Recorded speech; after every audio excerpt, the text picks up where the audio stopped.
In the 3rd year of the reign of King Jehoiakim of Judah, King Nebuchadnezzar of Babylon advanced against Jerusalem and laid it under siege. Now, the Lord delivered King Jehoiakim of Judah into his power, along with some of the vessels of the temple of God. He brought them to the land of Babylonia, to the temple of his God, and put the vessels in the treasury of his God. The king commanded Ashpenaz, who was in charge of his court officials, to choose some of the young men, some of the Israelites who were of royal and noble descent, young men in whom there was no physical defect, and who were handsome, well-versed in all kinds of wisdom, well-educated, having keen insight, and who were capable of entering the king's royal service, and to teach them the literature and language of the Babylonians. So the king assigned them a daily ration from his royal delicacies and from the wine he himself drank. They were to be trained for the next 3 years. At the end of that time, they would enter the king's service. As it turned out, among these young men were some from Judah: Daniel, Hananiah, Mishael, and Azariah. But the overseer of the court officials renamed them. He gave Daniel the name Belteshazzar. Hananiah he named Shadrach. Mishael he named Meshach. And Azariah he named Abednego.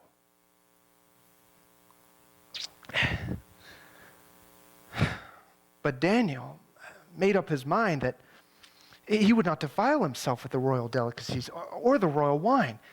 He therefore asked the overseer of the court officials for permission not to defile himself. Then God made the overseer of the court officials sympathetic to Daniel, but he responded to Daniel, "I fear my master, the king. He is the one who has decided your food and drink. What would happen if he saw that your appearance looked malnourished in comparison to the other young men your age? If that happened, you would endanger my life with the king." Daniel then spoke to the warden, whom the overseer of the court officials had appointed over Daniel, Hananiah, Mishael, and Azariah. "Please, test your servants for 10 days by providing us with some vegetables to eat and water to drink. And then compare our appearance with that of the young men who are eating the royal delicacies. Deal with us in light of what you see." So the warden agreed to their proposal and tested them for 10 days. At the end of the 10 days, their appearance was better, and their bodies were healthier than all the young men who had been eating the royal delicacies. So the warden removed the delicacies and the wine from their diet and gave them vegetables instead. Now as for these 4 young men, God endowed them with knowledge and skill and all sorts of literature and wisdom. And Daniel had insight into all kinds of visions and dreams. When the time appointed by the king arrived, the overseer of the court officials brought them into Nebuchadnezzar's presence. When the king spoke with them, he did not find among the entire group anyone like Daniel, Hananiah, Mishael, and Azariah. And so they entered the king's service. In every matter of wisdom and insight the king asked them about, he found them to be 10 times better than any of the magicians and astrologers that were in his entire empire. Now Daniel lived on until the 1st year of Cyrus the king. Darius the Mede took control of the kingdom when he was about 62 years old. It seemed like a good idea to Darius to appoint over the kingdom 120 satraps. Over them would be 3 supervisors, one of whom was Daniel. These satraps were accountable to them so that the king's interests might not incur damage. Now this Daniel was distinguishing himself above the other supervisors and satraps, for he had an extraordinary spirit. In fact, the king intended to appoint him over the entire kingdom. Consequently, these supervisors and satraps were trying to find some pretext against Daniel in connection with administrative matters. But they were unable to do so, unable to find any such damaging evidence, because he was trustworthy and guilty of no negligence or corruption. So these men concluded, we won't find any pretext against this man Daniel unless it is in connection with the law of his God. So the supervisors and satraps came by collusion to the king, said, O king, live forever. To all the supervisors of the kingdom, the prefects, satraps, counselors, and governors, it seemed like a good idea for a royal edict to be issued and an interdict to be enforced. For the next 30 days, anyone who prays to any god or human other than you, O king, should be thrown into a den of lions. Now, let the king issue a written interdict so that it cannot be changed, according to the law of the Medes and Persians, which cannot be altered. So King Darius issued the written interdict. When Daniel knew that the document had been signed, he went to his house, where he had windows in his upper chamber open toward Jerusalem. He got down on his knees and prayed and gave thanks before his God, just as he had done before.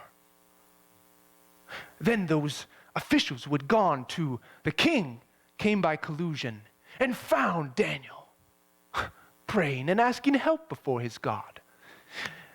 So they approached the king and said to him, Did you not issue an edict to the effect that for the next 30 days, anyone who prays to any god or human other than to you, O king, would be thrown into a den of lions? That is correct, according to the law of the Medes and Persians, which cannot be changed. Daniel, who is one of the captives from Judah, pays no attention to you, O king, or to the edict that you issued. 3 times daily he offers his prayer. When the king heard this, he was very upset and began thinking about how he might rescue Daniel.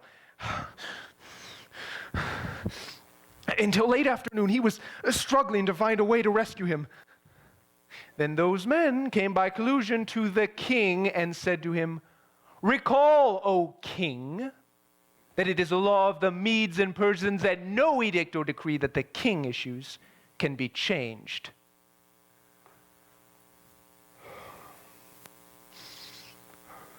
So the king gave the order, and Daniel was brought and thrown into a den of lions. The king consoled Daniel by saying, Your God, whom you continually serve, will rescue you. Then a stone was brought and placed over the opening to the den. The king sealed it with the signet ring and with those of his nobles so that nothing could be changed with regard to Daniel. And then the king departed to his palace, but he spent the night without eating, and no diversions were brought to him. He was unable to sleep.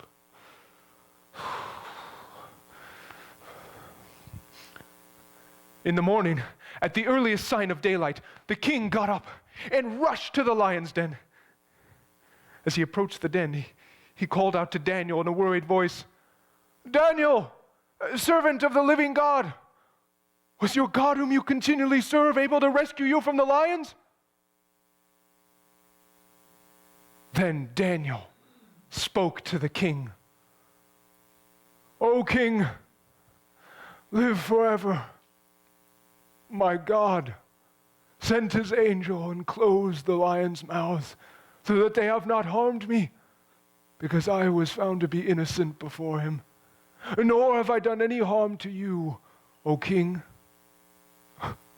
Then the king was delighted and gave an order to haul Daniel up from the den.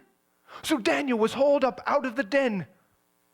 He had no injury of any kind because he had trusted in his God. The king gave another order, and those men who had maliciously accused Daniel were brought and thrown into the lion's den, they, their children, and their... They did not even reach the bottom of the den before the lions overpowered them and crushed all their bones. Then King Darius wrote to all the peoples, nations, and language groups who were living in all the land, peace and prosperity. I have issued an edict that throughout all the dominion of my kingdom, people are to revere and fear the God of Daniel. For he is the living God. He endures forever. His kingdom will not be destroyed. His authority is forever. He rescues and delivers and performs signs and wonders in the heavens and on the earth. He has rescued Daniel from the power of the lions. So this Daniel prospered during the reign of Darius and the reign of Cyrus the Persian.